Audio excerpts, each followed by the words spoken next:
साबित होता है कि भगवान ने आकर के गीता ज्ञान और राजयोग के द्वारा कलयुग पापी युग को बदल करके पुण्यात्माओं देवताओं की दुनिया का सत्य युग बनाया। कैसे बनाया? सत्य बात सुनाकर बनाया या झूठी बातें सुनाकर बनाया? सत्य बातें सुनाकर सतयुग बनाया।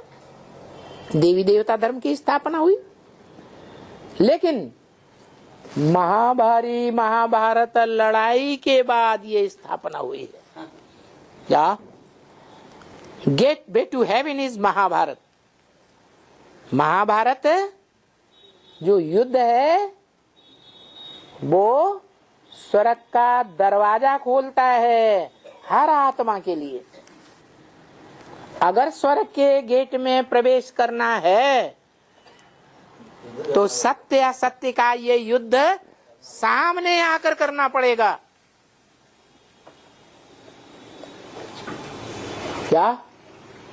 ऐसे नहीं भागते रहें। अर्जुन क्या करता था? पहले अध्याय में भाग रहा था, कायर बन रहा था, लोक लाज में आ रहा था। भीष्म पितामह क्या कहेंगे, हमारे गुरु क्या कहेंगे, लोक लाज में आ रहा था क्या कि नहीं आ रहा था? आ रहा था। तो लोक लाज के भय से मरने वाली आत्माएं ये कोई भी उस युद्ध से पसार नहीं हो सकती। लोक लाज को त्यागना ही पड़े, क्योंकि ये महाभारत के बाद सतयुग आने वाला है। इस लड़ाई के बाद आदि सनातन देवी देवता धर्म की स्थापना होनी है। आसुरी दुनिया का विनाश हो जाएगा। उसके बाद नई दुनिया देवताओं की प्रत्यक्ष होगी। उसमें भी पहले पहले देवता बनेंगे कि देवता बनने से पहले ब्राह्मण बनेंगे? पहले ब्रह्मा की औलाद, ब्रह्मा मुख वंशावली ब्राह्मण बनना पड़े। कैसे ब्राह्मण? जो ब्रह्मा के मुख से निकली हुई बातें हैं, पत्थर की लकीर, ब्रह्मं वाक्यम जनार्दनम, ब्रह्म वाक्य, उन ब्रह्म वाक्यों को मानना पड़े, जानना पड़े और उन ब्रह्म वाक्यों पर चलना भी पड़े। इसका वर्णन भी जरा सा रिंचक मात्र कि ब्रह्मा द्वारा स्थापना जब करते हैं तो जरूर ब्राह्मण धर्म जन्म लेते।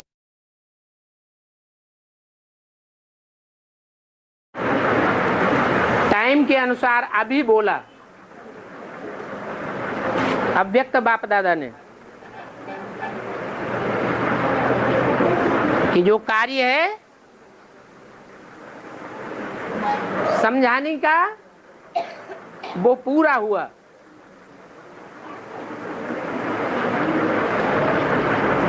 प्लानिंग का काम पूरा हो गया। इंस्पिरेट करने का काम भी हुआ। अभी खास काम रहा हुआ है प्रैक्टिकल। नई दुनिया की प्लानिंग, नई दुनिया का नक्शा हमारी आंखों के सामने आ गया। जो कृष्ण के चित्र में बाबा ने दिखाया था, बुद्ध रूपी हथेली में नई दुनिया रखी हुई है, सामने रखी हुई है, और पांव से पुरानी दुनिया को लात मार रहा है। तो बुद्धि से अभी भस्म होने वाली पुरानी दुनिया लोप हो जानी चाहिए, याद ही नहीं आनी चाहिए। नई दुनिया सामने दिखाई दे हर समय, उसमें बुद्धि रमण करती रहे तो कहेंगे नई दुनिया सामने खड़ी है। नई दुनिया की प्लानिंग में सारी बुद्धि लगी रहे। अभी वो प्लानिंग भी पूरी हो चुकी, अभी क्या करना है, नक्शा बन गया, मकान का नक्शा बन जाता है, नक्शा पास हो जाता है तो क्या करते हैं, मकान बनाना प्रैक्टिकल में शुरू कर दिया जाता है। मकान बनाते हैं तो पहले पहले फाउंडेशन डालते हैं, फाउंडेशन के लिए भी बता दिया। नई दुनिया की सौगात तुम बच्चों को बाप दादा ने दे दी। नई दुनिया का फाउंडेशन पढ़ना शुरू हो चुका। फाउंडेशन पड़ता है तो जमीन के अंदर नींव खोदी जाती है, चारों तरफ से ढक दिया जाता है। जो बनाने वाले हैं वो अंदर की बात जानते हैं, बाहर वालों को पता ही नहीं चलता है। तो ये रियलाइजेशन का ज्ञान है। बुद्धि रियलाइज करती है कि नई दुनिया का फाउंडेशन ब्राह्मणों की दुनिया में पड़ चुका। अभी क्या जरूरत है, अभी जरूरत है जल्दी जल्दी कंस्ट्रक्शन शुरू हो। उसके लिए प्रैक्टिकल पार्टी चाहिए। प्रैक्टिकल पार्टी का मुखिया है शहद की मक्खियों की रानी, फटाफट छत्ता तैयार कर देगी।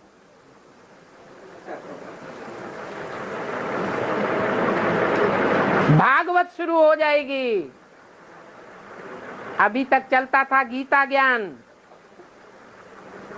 गीता पाठशालाओं में गीता पाठ करने वाले ब्राह्मण भी उड़ने लगे और सुनने वाले भी उड़ गए। कोई गीता ज्ञान नहीं सुनना चाहता, गीता ज्ञान सुनने के लिए जैसे रुचि ही नहीं है। तो फिर अभी क्या चाहिए, गीता ज्ञान के बाद होती है भागवत। तो रानी मक्खी निकलनी चाहिए। रानी मक्खी निकलेगी तो पीछे पीछे सारा झाड़ मनारा बनाकर उड़ेगा। अभी तक क्या हुआ, ब्राह्मणों की दुनिया सन 76 से विनाश तो शुरू हुआ, लेकिन ब्राह्मणों की दुनिया का बाहरी परकोटा टूटा, किले की बाहरी प्राचीर टूटी, बाहरी दीवार टूटी। घर गृहस्थ में रहने वालों को एडवांस ज्ञान मिला, बेसिक ज्ञान छूट गया।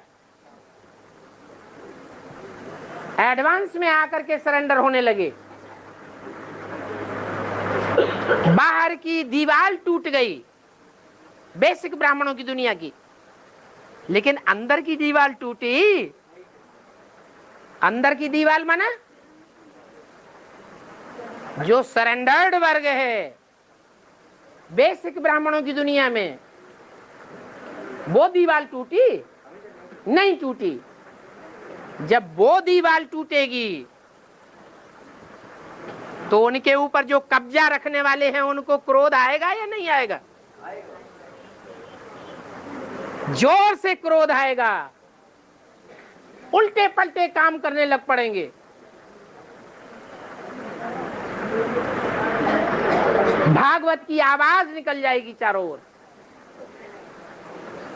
सब बड़े ध्यान से देखेंगे, सुनेंगे, टीवी में देखेंगे, रेडियो में सुनेंगे, अखबारों में पढ़ेंगे, दबादब हो जाएगा। चर्चा ही चर्चा का विषय हो जाएगा। ऐसी भागवत शुरू हो जाएगी।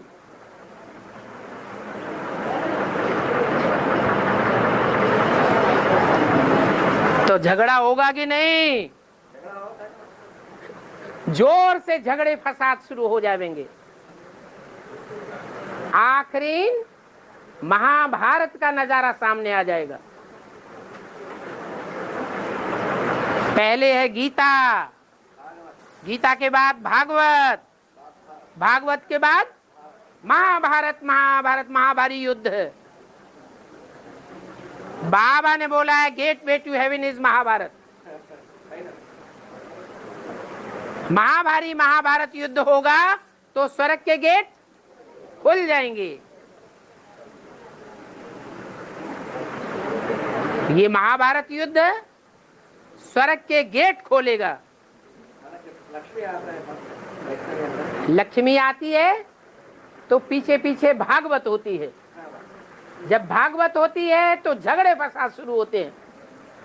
झगड़े का रूप बढ़ते बढ़ते इतना बड़ा रूप हो जाएगा कि दुनिया की सबसे बड़ी भारी लड़ाई सामने देखने में आवेगी। इतना संकल्पों का युद्ध चलेगा कि संकल्पों का खून की नदियां बहने लग पड़ेंगी। खराब हो जाएगा ना बाप, दिमाग खराब हो जाएगा। तब स्वर्ग की प्रत्यक्षता होगी।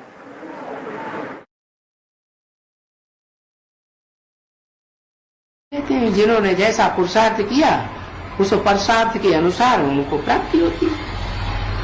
फिर भी देखो 21 जन्म में आकर के जन्म लेने वालों की कितनी बड़ी कमाई है। और जो यहाँ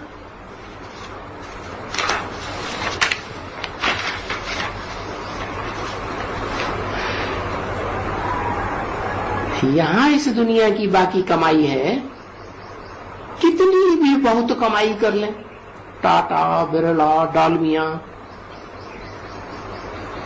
वो सब मिट्टी में मिल जाने वाली है। क्यों? क्योंकि जैसे कल्पपूर्व में भगवान ने आके महाभारत युद्ध कराया था, महाभारी महाभारत युद्ध हुआ था, खून की नदियां बही थी, तो सब मिट्टी में मिल जाने वाला है, खास भारतवासियों का। क्योंकि इस युद्ध का नाम महाभारत युद्ध है। भारत से कनेक्टेड पड़ोसी देशों का युद्ध है। बाकी दुनिया में जो दूर दूर के देश विदेश हैं उनके लिए तो चतुर्थ विश्व युद्ध है। वो भी महाभारत में गाया हुआ है कि यादवों के पेट में से मूसल निकले। वो बुद्धि रूपी पेट की बात है। ये कवियों की भाषा है। कवियों की भाषा अलंकारिक प्रतीकात्मक होती है। तो उन्होंने अपनी भाषा में बता दिया कि वो यादव बड़े बड़े धनाढ्य होते थे। क्या यादव कुल आज भी कलयुग में है, बड़े बड़े धनाढ्य हैं, यदुवंशी कहे जाते हैं, विष्णुवंशी माने बरसात करने वाले। उन्होंने समझ लिया वो कोई होगा देवता तो वो पानी की बरसात करता होगा। नहीं, ये हैं विदेशी जो बाप को जल्दी पहचान लेते हैं बुद्धिमान होने के कारण, और जोर से बरसात करते हैं ज्ञान की। उस बरसात के आधार पर सारी दुनिया में आवाज फैल जाती है कि भगवान आया हुआ है। तो देखो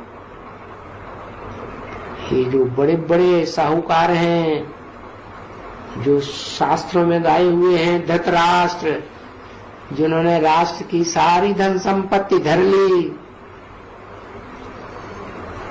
पांडवों को एकदम गरीब बनाई दिया। ऐसे गरीबों की दुनिया में भगवान बाप आते हैं तो बताते हैं कि इस दुनिया वालों की तो जो भी कमाई है कितनी भी हो वो सब मिट्टी में मिल जाने वाली है। बाकी अब समझते तो हो कि कितना दिन होगी वो कमाई है, कितना दिन होगी। बताया ना, जैसे और धर्म पिताएं इब्राहिम, बुद्ध, क्राइस्ट आते हैं तो कितने वर्ष में अपना धर्म स्थापन करके चले जाते हैं, 100 साल में। ऐसे ही ये ऊंचे ऊंचे भगवान है, वो क्या 100 वर्ष से ज्यादा समय लगाएगा? नहीं, वो भी 100 साल के अंदर नई दुनिया की स्थापना करके चले जाते हैं। देवी देवता सनातन धर्म की स्थापना, सब धर्म की स्थापना, और बाकी सब धर्मों का विनाश। तो विनाश कैसे होगा? ये एटॉमिक एनर्जी किस लिए बनी हुई है? 100 साल का टाइम बताया, तो 1936 से ये ब्राह्मणों का यज्ञ शुरू हुआ, तो 2036 तक ही तो चलेगा, 37 तक चलेगा, तो ये दुनिया ही नहीं रहेगी। तो कोई की भी कमाई काम में नहीं आने वाली है। नहीं, न पुत्र खाएंगे न पोत्रे खाएंगे, न परपोत्रे फलाने फलाने, कोई भी नहीं खाएंगे। 17:5-67 की वाणी का तीसरा पेज, तीसरी लाइन, दूसरा पेज, तीसरी लाइन। जिनके पास कुछ जास्ती होगा तो गवर्नमेंट लूट लेगी, है, या तो गवर्नमेंट लोन में ले लेगी, फिर कुछ भी वापस नहीं करना पड़ेगा। महाभारत युद्ध होगा ना, खून की नदियां बहेंगी ना, ढेर की ढेर भरेंगे, कौन वापस लेगा? गवर्नमेंट्स बड़ी चालाकी करेगी, भ्रष्टाचारी गवर्नमेंट होगी ना।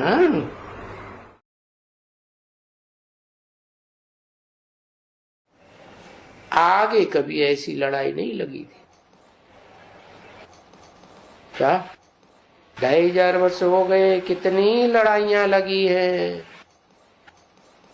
हिस्ट्रियां तो बहुत लिखी हुई हैं मनुष्यों ने।